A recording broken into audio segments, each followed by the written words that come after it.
Hi viewers, welcome to our channel. ప్రస్తుతం మనతో పాటు దాము బాలాజీ గారు, సీనియర్ జర్నలిస్ట్ ఉన్నారు. వారితో ఒకసారి మాట్లాడదాం. సార్ నమస్కారం.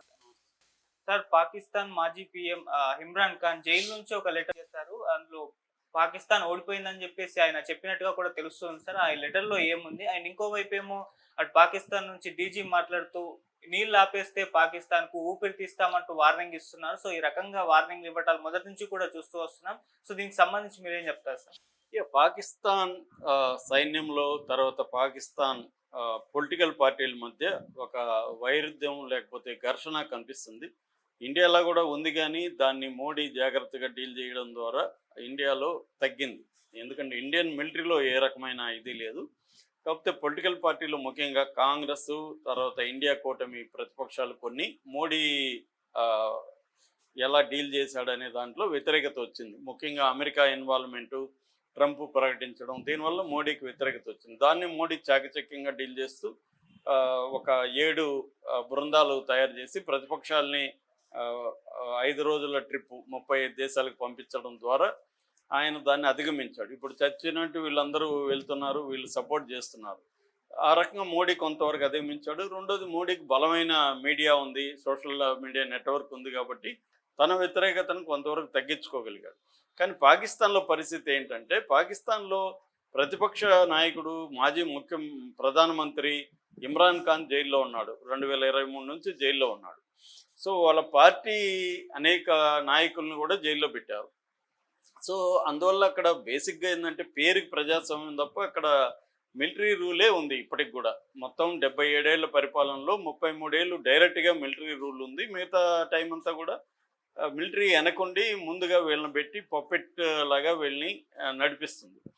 అలాగా నడిపి తమ మాట వినని ప్రధానమంత్రుల్ని కేసులు పెట్టి, అవినీతి కేసులు, వాళ్ళని జైళ్ళల్లో పెట్టింది. అలాగా ఇమ్రాన్ ఖాన్కి ఇప్పుడున్న మిలిటరీ చీఫ్ ఎవరైతే ఉన్నారో, ఆర్మీ చీఫ్ అసీం మున్నీర్కి ఇమ్రాన్కి మధ్య గొడవలు వచ్చాయి. అసీం మున్నీరు ఇంటెలిజెన్స్ ISI చీఫ్గా ఉన్నప్పుడు, ఇంటర్ సర్వీసెస్ ఇంటెలిజెన్స్ చీఫ్గా ఉన్నప్పుడు ఈయన ప్రధానమంత్రిగా ఉన్నాడు. అప్పుడు వీళ్ళ భార్య అవినీతిలో ఉందని చెప్పి ఆయన ఆధారాలు ఉన్నాయని ఫైల్ తీసుకొచ్చి ఈయనకే ఇచ్చాడు. ఈయన కోపం వచ్చి అతన్ని తీసేశాడు, ఎవరిని అసీం మున్నీర్ని తీసేశాడు. దాంతో అతను సమయం కోసం వెయిట్ చేసి పగతో రగిలిపోతూ ఈ షహబాజ్ షరీఫ్ని పెట్టుకొని ఇతన్ని అరెస్ట్ చేసి జైలుకి పెట్టేసి తన రాజ్యాంగాన్ని కూడా సవరించేసి తన 3 ఏళ్ళు ఉన్నది 5 ఏళ్ళకి మార్చుకొని ఇంకా కూడా ఎక్స్టెండ్ చేసుకోవచ్చు అని చెప్పడం, అట్లాగే సుప్రీంకోర్టు జడ్జిలను కూడా మార్చేసి తన కంట్రోల్లో పెట్టుకోవడం, అట్లాగే సివిల్ నేరాలకి మిలిటరీ విచారణ అనే ఒక ప్రొవిజన్ కూడా పెట్టడం. ఇది ఎప్పుడూ లేదు. మామూలుగా సివిల్ నేరాలు సివిల్ కోర్టులో ఉండాలి, మిలిటరీ కోర్టుల్లో ఉండకూడదు. కానీ అసీం మున్నీర్ అలాంటి రూల్ కూడా తీసుకొచ్చాడు. అంటే కంప్లీట్గా తన కంట్రోల్లో పెట్టుకున్నాడు. ఇప్పటి వరకు ఇమ్రాన్ ఖాన్ కూడా సపోర్ట్ చేస్తూ వచ్చాడు. ఎందుకంటే ఇది దేశ భద్రతకు సంబంధించిన విషయం కాబట్టి ఇమ్రాన్ ఖాన్ కూడా మునీర్ వ్యతిరేకమైన, షహబాజ్ షరీఫ్ వ్యతిరేకమైన భారతదేశంతో యుద్ధంలో మేము మీతోనే ఉంటామని జైలు నుంచి ప్రకటించారు. వాళ్ళ పార్టీ కూడా PTI పార్టీ మునీర్నే సపోర్ట్ చేసింది.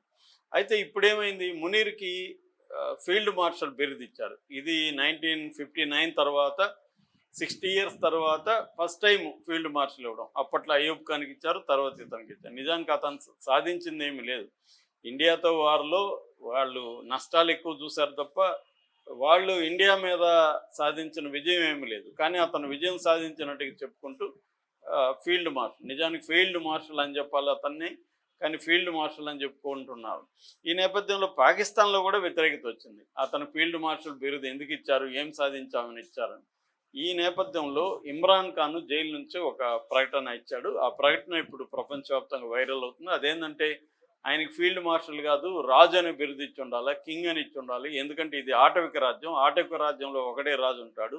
కాబట్టి ఇతనే ఇప్పుడు ఆటవిక రాజు, కాబట్టి ఇతనికి ఇచ్చారు. యాక్చువల్గా పాకిస్తాన్ ఓడిపోయింది, ఇండియా కాదు ఓడిపోయింది, మనం ఓడిపోయినాం, మన ఓటమికి ఇతనే కారణం అని కూడా అతను చెబుతున్నాడు. అంటే ఇది ఫస్ట్ టైము. ఇప్పటి వరకు పాకిస్తాన్లో ఎవరు కూడా మేము ఓడిపోయామని చెప్పుకోలేదు. మేము గెలిచామని వాళ్ళు పండగ చేసుకున్నారు, తర్వాత థ్యాంక్స్ గివింగ్ డే జరిపారు, ఊరేగింపులు జరిపారు, అన్నీ జరిపారు. అట్లాంటిది ఫస్ట్ టైం ఒక మాజీ ప్రధానమంత్రి పాకిస్తాన్ ఓడిపోయిందని చెప్పడం వల్ల ఇది సంచలనంగా మారింది.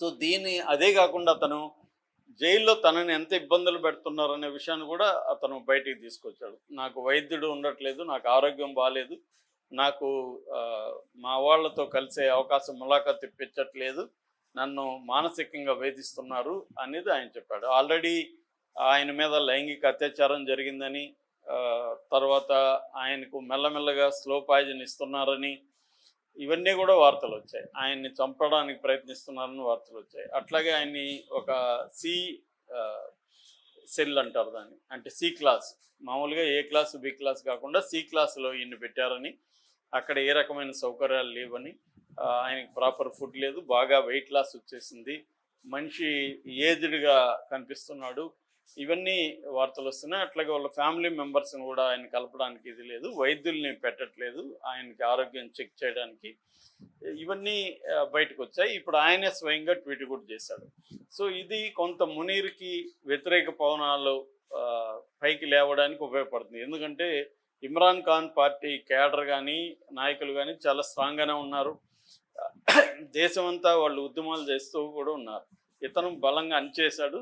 దాన్ని మునీర్కి వ్యతిరేకత బలంగా పెరగడంతో ఈ పహల్గాము అటాక్ని ప్లాన్ చేసింది మునీరే అని మనందరికి తెలుసు. సో ఇప్పుడు ఇమ్రాన్ ఖాన్ ఇలా మాట్లాడడం అనేది మునీర్కి ఖచ్చితంగా ఇబ్బందికరమైన విషయమే. ఇక రెండవది, వాళ్ళ మిలిటరీకి సంబంధించిన ఒక PR network, public relation network ఉంటుంది, దాన్ని డీజీ అహ్మద్ చౌదరి అతను నిన్న ఒక ప్రకటన ఇచ్చారు. అదేంటంటే, మీరు వాటర్ కానీ ఆపేస్తే మేము మీ ఊపిరి ఆపేస్తాం అని స్టేట్మెంట్ ఇచ్చాడు ఒక పబ్లిక్ ఫంక్షన్లో. అది జనమంతా కేరింతలు కొడుతున్నారు రెస్పాన్స్గా, అంటే గొప్పగా మాట్లాడని. అది నిజంగానే చేయబోతున్నారా? ఊపిరి ఆపేస్తామంటే అర్థం ఏంటి? ఏం చేయబోతున్నారు?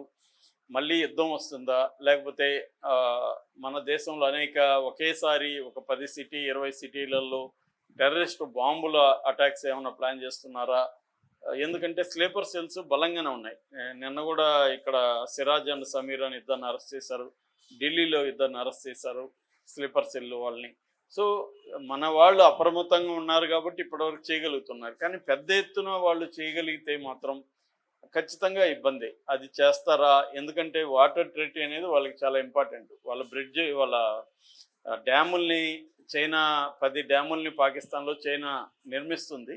అందులో 2-3 డ్యాముల్ని ఇప్పుడు వేగంగా నిర్మించడానికి చేస్తుంది. ఎంత వేగంగా చేసినా ఒక 1 ఇయర్ అన్న పడుతుంది. ఈ 1 ఇయర్లో ఇప్పుడు ఆల్రెడీ సమ్మర్, ఇప్పుడు వాటర్ స్కార్సిటీ, మనం మొత్తంగా ఆపలేకపోయాం కానీ ఇబ్బంది అయితే పెట్టగలం. స్టోరేజ్ చేసి సడన్గా వదలడం, లేకపోతే వాటర్ని ఆపేయడం, ఇలాంటివి చేయడం. అట్లాగే ఈ వాటర్ దీనికి సంబంధించిన ఇన్ఫర్మేషన్ని షేర్ చేసుకోకపోవడం, వాళ్ళ ఇంజనీర్ని అలో చేయకపోవడం, ఇలాగ రకరకాలుగా అయితే ఇబ్బందులు పెట్టచ్చు. దానివల్ల వాళ్ళకి 80% పాకిస్తాన్ వ్యవసాయం ఈ సింధు నదుల మీదనే ఆధారపడింది. కాబట్టి ఇండస్ వాటర్ ట్రెటీని మనం అబేలెన్స్ పెట్టాము కాబట్టి వాళ్ళు బెదిరింపుడు అనేది చేస్తాం, ముందు నుంచి చేస్తున్నారు, కొత్త ఏం కాదు. అంతకుముందు కూడా దీన్ని యాక్ట్ ఆఫ్ వార్, యుద్ధ చర్యగా మేము చూస్తున్నాం అనేది వాళ్ళు చెప్పారు. ఇప్పుడేమో మీరు వాటర్ ఆపేస్తే మేము మీ ఊపిరి ఆపేస్తాం అన్నాడు. అది సింబాలిక్గా చెప్పాడా? ఎందుకంటే అతను ప్రెసిడెంట్ కాదు, ప్రధానమంత్రి కాదు, ఒక మిలిటరీ అధికారి. కాకపోతే మిలిటరీ అధికారమే అక్కడ నడుస్తుంది కాబట్టి మునీరే ఇతని దగ్గర చెప్పించాడు అని కూడా ఒక వార్త వస్తుంది. అంటే ఇండియాని భయపెట్టడం, బెదిరించడం ద్వారా లొంగ తీసుకొని వాటర్ సప్లై చేసుకోవాలి అనేది వాళ్ళ వ్యూహంగా కనిపిస్తుంది. కానీ మోడీ కూడా క్లియర్గా ఉన్నాడు, వాటరు రక్తం కలిసి ప్రవహించవని ఆయన చెప్పాడు కూడా. అంటే మీరు టెర్రరిజాన్ని ఆపే వరకు నేను వాటర్ని మీకు వదలను అనేది కూడా మోడీ క్లియర్గా చెప్తున్నాడు. ఈ నేపథ్యంలో వాళ్ళు మేము ఊపిరి తీస్తాము అన్నంత డైరెక్ట్గా వార్నింగ్ ఇచ్చారంటే మరి దీనికి మోడీ ప్రభుత్వం ఎలాంటి రియాక్షన్ ఉంటుంది? ఎందుకంటే ఇది డైరెక్ట్ థ్రెట్. ఒక దేశం ఊపిరి తీస్తామనడం డైరెక్ట్ థ్రెట్. మనం వాటర్ ఎందుకు ఆపాం? క్లియర్గా మనకు ఒక క్లారిటీ ఉంది. నువ్వు మా దేశంలో వచ్చి టెర్రరిజం యాక్టివిటీలు చేస్తున్నావు కాబట్టి నీ దేశానికి నేను ఎందుకు హెల్ప్ చేయాలని మనం చెప్పాం. కానీ వాళ్ళు అది పరిష్కరించకుండా వాళ్ళ దేశంలో ఉండే టెర్రరిస్టులు ఇప్పటికీ లష్కర్ ఇ తోయిబా, హఫీజ్ సయీద్ కానీ, తర్వాత జైషే మొహమ్మద్ ఇది కానీ, మసూద్ అజర్ కానీ, ఇలాంటి టెర్రరిస్టులు అందరూ అక్కడే ఉన్నారు. మన టైగర్ మెమన్ ఉన్నాడు బాంబే అల్లలకి, దావూద్ ఇబ్రాహిం ఉన్నాడు.